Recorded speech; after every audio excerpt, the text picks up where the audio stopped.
Hello everyone and welcome, it's Eclectic Kelpie, and this is Adult Colored Glasses, the show where I rewatch childhood media satirically and sincerely. And today we are going to be watching American Dragon Jake Long, Episode 1, Old School Training. I remember really enjoying this show when I was a kid. It's, again, the urban fantasy, very formative to get me to where I am today in terms of my love of high fantasy and enjoyment of fantastical worlds and creatures and stuff like that. I don't really remember the general episode structure, like the villain of the weeks. I'm not sure, but I do remember the BBEG of the series was the Hunters versus the Dragons, which is also kind of maybe a little bit of commentary on racism, because the dragon hunters are all white and then the dragons are all Asian. So, I don't know, maybe they were doing a little bit of something with that, intentionally or otherwise, but I also loved this show because Dante Bosco obviously plays Prince Zuko, but also plays Jake Long, and he is just the best. We all love Dante Bosco. So, yeah, I remember really enjoying this show. I'm excited to watch it again. It's been, I don't even know how long. As per usual with anything that I watch for this series, it's always been like at least a decade since I've watched this. So yeah, I'm really excited. I think that I'm going to really enjoy it. I think this is going to be another strong one. I think it's going to hold up really well, or I'm hoping that it still holds up pretty well. But yeah, let's jump into the first episode of American Dragon Jake Long. Okay, actually, I love already that they're starting off with that it's giving Lion King, like Mufasa telling Simba, like, you are responsible, like, everything the light touches is your kingdom, essentially, like, this is your territory, because Jake's grandfather is, like, explaining that he is the dragon who's supposed to be protecting everybody in New York, essentially, all the magical creatures that are there, which I love that. I love that we're just, like, jumping right in. He already knows he's a dragon. He already is, like, aware of his powers and that kind of thing, because it's just, sometimes it's really frustrating to not just jump right into it, and they're doing exposition. Like, you're getting the world building in a more fun and engaging way rather than, you know, oh, I didn't know, and now I have to reject being this cool thing because that's how plot works and all that kind of stuff. Like, this is so much more engaging and so much more interesting. Also, it's always New York. It's always either New York or, like, with Clash of the Titans, because it's a Canadian show, it was Toronto. So, again, welcome back to New York. This is the urban fantasy center of everything. I love this so much.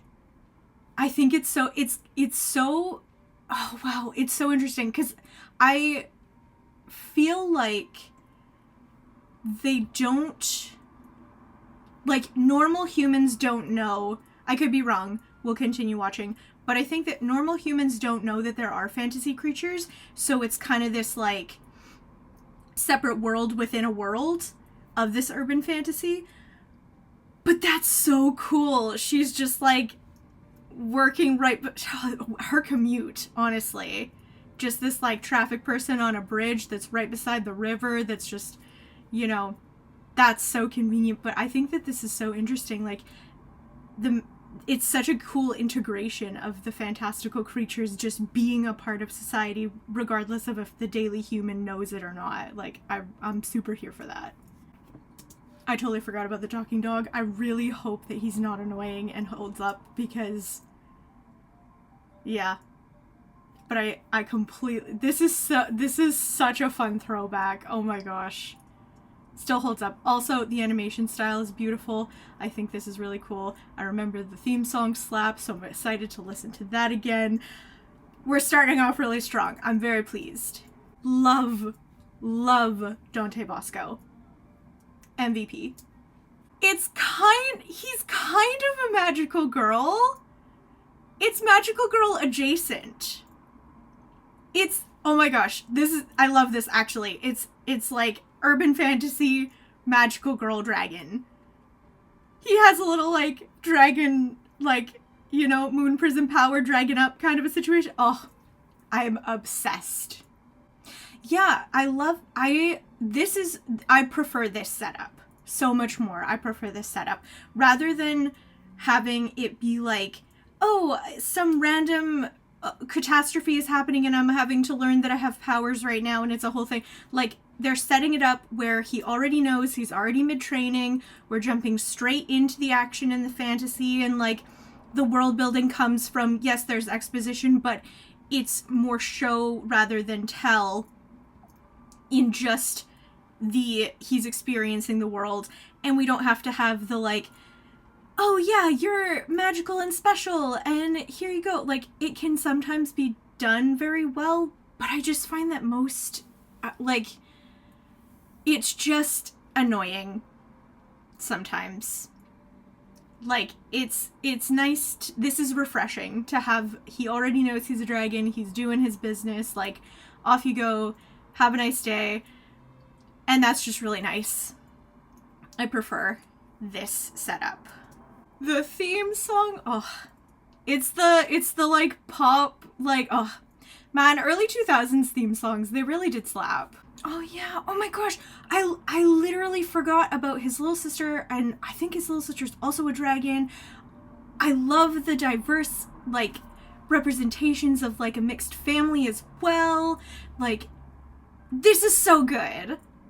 This is so strong so far. I'm so happy. Yeah, so I don't think I remember any of these villains other than, like, the main hunter guy. But I feel like I don't remember any of the hunters being anything other than white. And I feel like that's gotta be a commentary on that. And I think that it's also something to be said about, well, I feel like there's some commentary going on here in terms of, like, mixing cultures, and I don't even know why the dragon... Are they just... I can't remember the motivation of the dragon hunters. If they're like, oh, we just think the dragons are evil and we're just, like, they're... Or, like, it's they're valuable, so we're gonna, like... Either way, it's giving colonization, it's giving cultural appropriation. It's giving. It's giving attacking non-white. And that's pretty awful. It's also a good way to introduce these concepts to kids because, obviously, like, you know... Cultural diversity is super, super important, especially right now in the world where things are not the best in terms of acceptance and love for just people who are just people. So, commentary on that. But I think that that's really cool. And then I also think that it's, like, the storyline with, like, him and Rose, which is the love interest. Actually, I think she pops up. She's this one. Spoilers, I guess, for a show that's, like, probably at least 20 years old. And again, we're all watching this together as a nostalgia. Anyways, but I think that it's such a powerful storyline as well, that this person who was raised to have these ideologies and then meets somebody who can help change her mind, broaden her perspective, take away her prejudices, or help her deconstruct her prejudices. Like, this is actually like, looking at it from that perspective, this is such a powerful show for just having that commentary. And maybe it's not, maybe the intention wasn't to have that commentary, but I think that the execution, I mean, from memory, if that's how it worked, but I do know that these two get together, and I'm almost certain that I think it's fairly certain that she did find out that Jake is a dragon. So, yeah, I think it's really cool to have this kind of introduction to these concepts of acceptance and having diverse cultural exposure and deconstructing these prejudices. And yeah, this is really cool. So, American Dragon Jake Long already at an A+. We didn't even, we're not, this is just the theme song, and it already, I'm so excited. Also, we love to see that Rose is a strong, powerful woman. She is a badass fighter, warrior. Obviously, she's fighting for the bad guys, but I feel like she doesn't know that. Well, I mean, she's a child and she's been raised in this indoctrinated environment, so I give her, you know, and then she learns, so obviously that's fantastic. But yes, the good characters, I love the setup, you know, the messaging in the show, this is great. Is the dog just like a dog but is magic, or is the dog like a special creature that is a magical creature that looks like a dog? Or is it just that all dogs in this world are magic or have magic potential and can talk? I do have a question. I'm questioning the magic of a kid's show. Yes. However, is he special for a reason, or is it just cause? Okay, no, the dog is absolutely magic. He just did magic. So then how did the dog get magic? Backstory. It will unfold. Okay, yeah. So maybe it's just the hunters are like just anti-magic as a whole. Which I still think could be a commentary. It still is a commentary on being prejudiced and having, like, prejudiced ideologies. Because he wants to hunt unicorns for their horns, and that's also gross. Like, you know, it's giving hunting elephants for their tusks, and we don't like that, or rhinos for their horns, and we're not here for that. Like, leave the animals alone, please. But yeah, I guess it's just, they're just evil. They're just evil, and they just hate whimsy. And I can't get behind that. The dialogue is giving cringe. It's giving pretty cringe. I think that's my only, like, so far, it's a little bit. It's also just giving, like, privileged man a little bit, with the overconfidence, the being cocky, the, like, I don't know, I don't really like those character archetypes of the, like, thinks, like, the overconfidence, the male audacity, if you will. It's just, it's not my favorite. I paused it on not the best shot, but I really like the animation. Not necessarily this exact section, but the unicorns were pretty. Now they're obviously terrified, but they were very majestic and beautiful. And they sparkle. Now this is a pretty, well, other than the, anyways, the animation's pretty good. Okay, maybe also some of the humor. So far, love the concept, love the show as a whole. Like, they're doing a lot of good stuff. The dialogue, and the humor, it might not be for me. I'm also not the age range that this is supposed to hit for. I remember really enjoying it when I was younger, but, yeah. But that, I feel like that's pretty small. We'll see. And we're still very early on. That's also really cool that they are, like, so even though, okay, I really like this setup, actually, because he's still having to learn, he's still being taught, but they don't have to go through that annoying, like, introduction of, oh, you're magical, and oh, he's rejecting being magical, and oh, yeah, like, I really am super here for this setup, and then also that he's struggling with his powers because he's still learning, he's still new, he's still, like, getting accustomed to being able to be an entirely different body, entirely different species that he transforms into. So yeah, I'm really enjoying the structure that this has been crafted in. I love her. That's such an interesting choice. Actually. The grandpa is not pressed about being seen in human form, like being able to be recognizable. That feels questionable. I don't know why he did that. This is so absurd. This is so absurd. Like, I can vibe with this. This is kind of funny. It is actually, like, a little bit funny that he's as bad as he is, but he's so overly confident. It's giving, ooh, okay, so there's an anime called Soul Eater, and I really don't like Black Star. Just again, the like way over the like it's that unearned energy that's just like too pushy and in your face, and like, stop it, calm down, relax, breath and calm. And it's like very little of that kind of vibe. Definitely not as extreme, but it's a little bit that kind of vibe. The overconfidence, but the incredibly not very good silliness. So yeah, at least he's being humbled.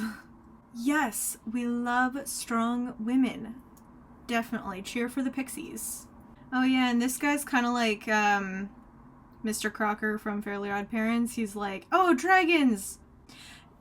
I feel like they can't know about magical creatures. I feel like it's very separate. I feel like the magical creatures live in their own hidden... It's giving Mortal Instruments a little bit. Like, the creatures have like a sub world. Yeah.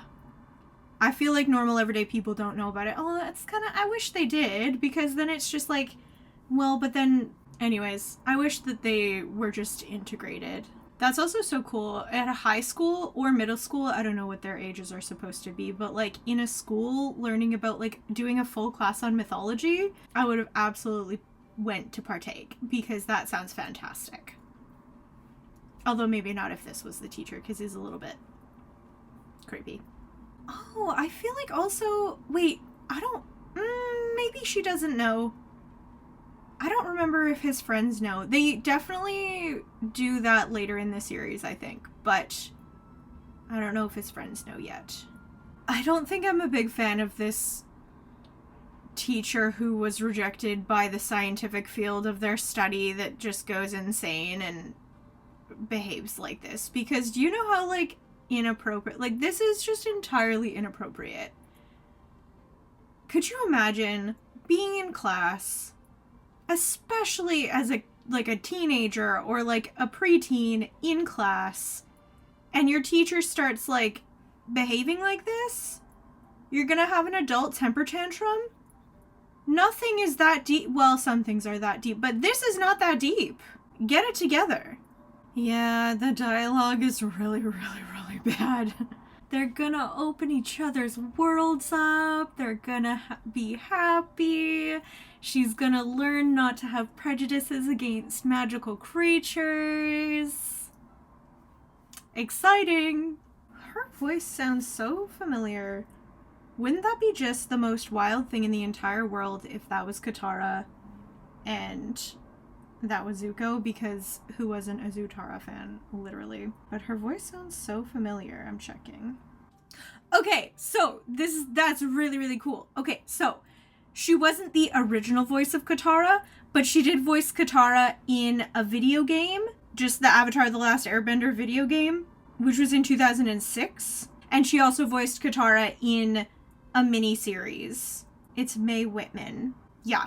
Oh my gosh. Okay, so that's so... Oh my gosh. Oh. Zutara. Jake and Rose. Fantastic. In every universe, you know? This is Unhinged. This is episode 1. The grandpa made it so that these guys knew what he looked like, and now the hunters are literally like on top of roofs around where they live. How does that even work then with like, oh,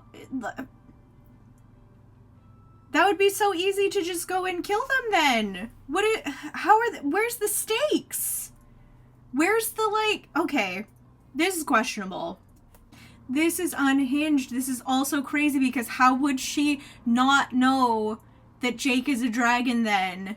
If she ever saw, because she goes to school with Jake, so if she ever saw Jake's grandpa, it would just be obvious. That's such an Unhinged choice. It's giving Karate Kid. Bro. Vile. That is diabolical. That is literally disgusting. That's a bad grandpa. Why would they do this? Why would they do, this is, I can't. Dusting with your tail, that's fine. Why would they even think to, like, that is just, I won't recover from that. That was disgusting. Why is he dusting into his mouth? What is happening? Why? Is it because I'm trying so hard right now, okay? Is it like because dragon immune systems, or like it's like a I can't literally, what? Why would you do this?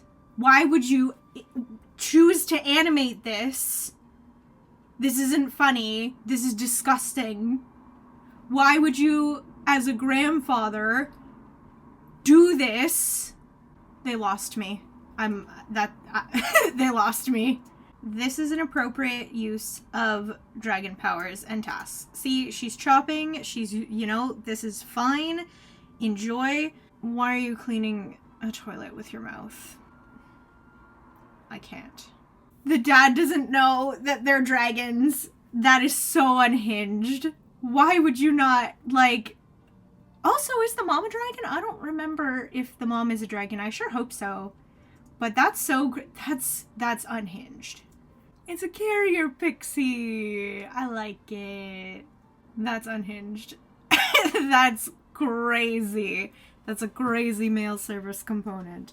But that's also cool. I like that there's, like, just magic. Like, all magical creatures have access to magic. And I appreciate it. He says, you have to use your dragon teeth to scoop sludge out of the rain gutters. What is... Was this ever funny? Was it? Was gross out humor like this ever actually funny? Because to me, this is just vile. I don't know. That's so just... Mm-mm. See, and this is what the stupid thing was, is that he... Okay. I don't know what... This is so dumb. Why would you, like, go and fight your hidden enemy in your human form, and then they figure out where you live, but then, like, how do they not, continue to come to the grandpa's house? Because obviously they know where he lives. This is so plot hole, it makes no sense, and that was a poor choice. And he's supposed to be, like, a dragon master. Why is he he wouldn't be that dumb. Also, I really like the different dragon styles, because the grandpa is more of the traditional, like, Eastern style dragon, whereas Jake looks more like a European style dragon, and I think that's really cool. And it also is kind of fun too, because the grandpa is obviously, like, just Chinese, and Jake has a white father and an Asian mother, so, like, it's kind of interesting too that his dragon is more of, like, a European style dragon, like a British style dragon, which is kind of fun. Also, just the utilizing of different dragon forms is really cool, because obviously, yeah, like, there's so many different varieties, like, why not? No, he's supposed to be a dragon master. He's not this stupid. He wouldn't, like... Okay, I understand that they're gonna have, like, Jake come in and do the Karate Kid thing, where, like, all of his training, which was just disgusting stuff, is gonna, like, help him be able to, like, beat the enemies, and it's all gonna be very, like, but, like, no. This is so dumb. This is not, like...